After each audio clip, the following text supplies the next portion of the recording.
गहरी रात की काली चादर में लिपटी थी जमीन और चांदनी की किरणें सिर्फ आसमान की ऊंचाइयों से ही नजर आ रही थीं।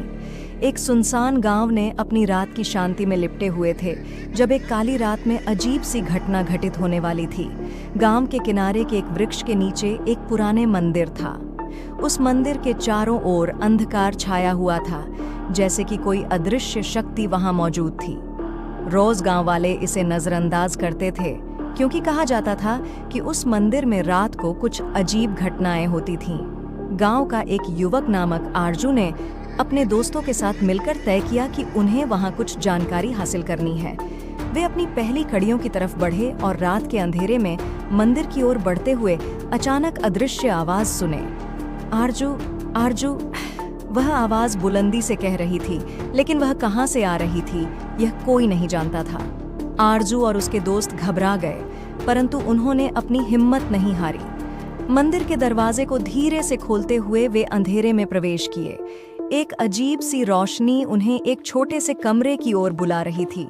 उन्होंने धीरे से कमरे की दिशा में बढ़ते हुए एक रूहानी रोशनी के चिराग को देखा। कमरे के बीच में एक पुराना किताब पड़ा हुआ था जिसमें कुछ अजीब सी भाषा में लिखा था। आरजू ने वह किताब उठाई और उसे पढ़ने लगा। यहाँ एक प्राचीन शक्ति बसी हुई है जो रात को अपनी महत्ता को दिखाती है।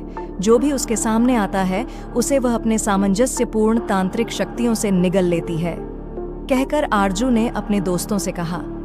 तभी एक अजीब सी आवाज फिर से सुनाई दी। आरजू, तुम यहाँ कैसे आए हो? वह आवाज मंदिर के अंदर से आ रही थी और वह एक सुनसान कमरे में सुनाई दी। आरजू और उसके दोस्त दहेज बस गए क्योंकि कोई दिखाई नहीं दे रहा था, लेकिन उन्हें वह आवाज सुनाई देती रही। वे कमरे की दिशा में बढ़ते हुए देखते हैं कि वह आवाज एक पुराने पेंटिंग की ओर से आ रही है। पेंटिंग में एक सुंदर सी लड़की का चेहरा था जिसने आरजू को पहचाना। तुम्हें यहाँ आने का समय नहीं है, जल्दी से चलो, लड़की ने कहा और अचानक आरजू और उसके दोस्तों को मंदिर के बाहर ले गई। मंदिर के बाहर आरजू ने लड़की से पूछा, तुम कौन हो और यहाँ कैसे आई हो? लड़की हंसते हुए बोली, मैं यहाँ के राजा की बेटी हूँ और मेरा नाम आकांक्षा है। मुझे एक बुरे तांत्रिक ने इस पुराने मंदिर में बंद कर दिया था, लेकिन तुम्हारी मदद से मैं आज मुक्त हो गई हूँ। आरजू और उसके दोस्त ने आकांक्षा की मदद की और मिलकर उसे उसके राजमहल तक पहुँचाया। वहाँ राजा ने आरजू और उसके दोस्तों को धन्यवाद दिया और उन्हें बड़ा पुरस्कार भी दिया।